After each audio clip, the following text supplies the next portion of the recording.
Welcome to the Explainer. Today, we're embarking on a pretty wild ride. We're going to take the classic abstract whiteboard concepts of the definite integral and actually watch them evolve. We'll start with simple one-dimensional curves and build our way all the way up to calculating the massive three-dimensional physical forces that engineer our real world.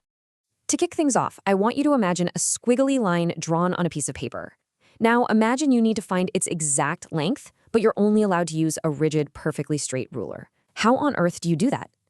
Historically, determining the arc length of what mathematicians call rectifiable curves was a massive, seemingly impossible puzzle. And that's especially true when you contrast them with mind-bending shapes like the cock curve, which incredibly has an infinite length trapped within a completely finite space. Okay, let's dive into this. Here's our agenda for today. We're literally ascending through the dimensions. We'll start with measuring the curvy world, explore different coordinate systems, and then begin spinning into 3D. From there, we'll tackle physics with work and pressure, blow our minds a bit with the infinite paradox, and finally wrap things up with a survival guide on avoiding common calculus mistakes. Part 1. Measuring the curvy world. Back in the 1600s, before modern calculus was even fully fleshed out, brilliant math pioneers like Pierre Fermat and Hendrik van Kruljerat tackled this exact problem of measuring arc length using something called the method of exhaustion. Because we can't measure a curve directly with a straight ruler, we approximate it. We break the complex curve down into a polygonal chain, basically an infinite sum of tiny, easily understandable straight lines. As those straight lines get smaller and smaller, their total length perfectly matches the curve itself. And here is the secret weapon that makes it all work. SDS equals the square root of dx squared plus dy squared. By treating each infinitesimally small segment of the curve as the hypotenuse of a tiny right triangle, the good old Pythagorean theorem actually derives our arc length element for us. From there, we just integrate, which is really just summing up all those tiny hypotenuses. Part 2. Different coordinate systems. What's truly beautiful about the mathematical language of integration is how seamlessly it adapts to completely different visual systems, depending on what kind of curve we're studying. Whether you're mapping a star-shaped asteroid or a looping cycloid parametrically, or maybe you're tracing an infinity-shaped lemniscate using polar coordinates, the fundamental logic stays exactly the same. You just swap the mathematical lens, adjust the formula for Cartesian, parametric, or polar bounds, and the integral does all the heavy lifting. Part 3. Spinning into 3D. Now let's kick things up a notch and pop these curves into 3D.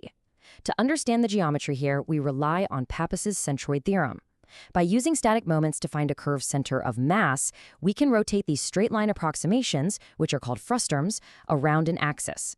The surface area of the resulting complex shape, whether that's a sphere or a torus, is brilliantly calculated just by multiplying the curve's arc length by the circular path traveled by its centroid. Building on that, there is a very strict rule of thumb we have to follow. When calculating surface area by rotating about the x-axis, we use the formula 2 pi y ds. But if we're rotating around the y-axis, we use 2 pi x ds. The variable inside the integral is always the opposite of the rotation axis.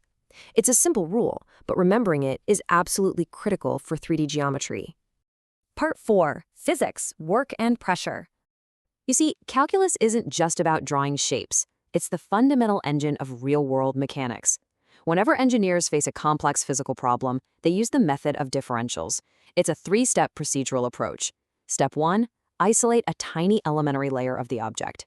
Step 2, calculate the physical force acting on just that one tiny layer. And Step 3, integrate, or sum it all up over the total bounds. An integral is quite literally just an infinite sum of tiny physical pieces.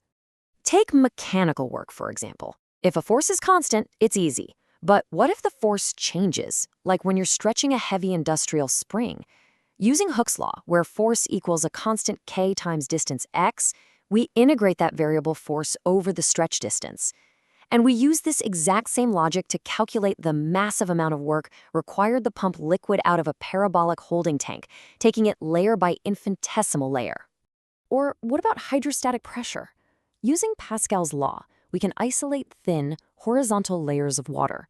By integrating over the total fluid depth, multiplying gravity, fluid density, depth, and the layer's width, we can precisely calculate the crushing, invisible water pressure acting on submerged vertical plates, or even the maritime hulls of massive cargo ships. Part 5. The infinite paradox. Get ready because pure math is about to completely break our physical intuition. This is Gabriel's horn. It's a surface of revolution formed by taking a very simple curve, y equals 1 over x, and rotating it around the x-axis, stretching from x equals 1 all the way out into infinity. Here's the kicker. Because of how the integrals mathematically converge and diverge over that infinite distance, the volume of Gabriel's horn is actually a finite number, specifically pi. However, its surface area evaluates to infinity.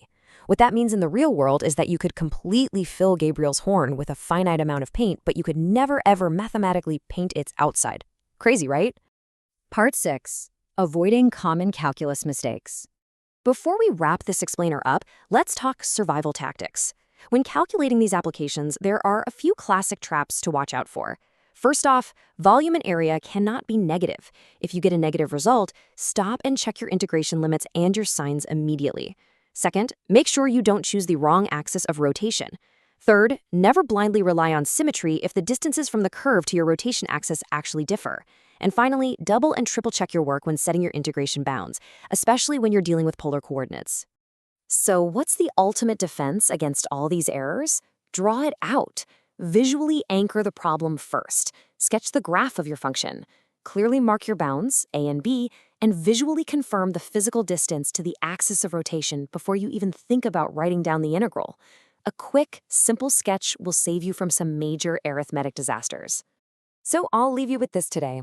Look around you and ask yourself, what other invisible forces in the universe are just waiting to be sliced into infinitesimals and summed back up? Calculus is quite literally the underlying geometry of our physical world. From measuring curves to engineering ships, it is all deeply connected. I really hope this explainer inspired you to look at the math around you with a renewed sense of wonder. Keep questioning, keep calculating, and we'll see you next time.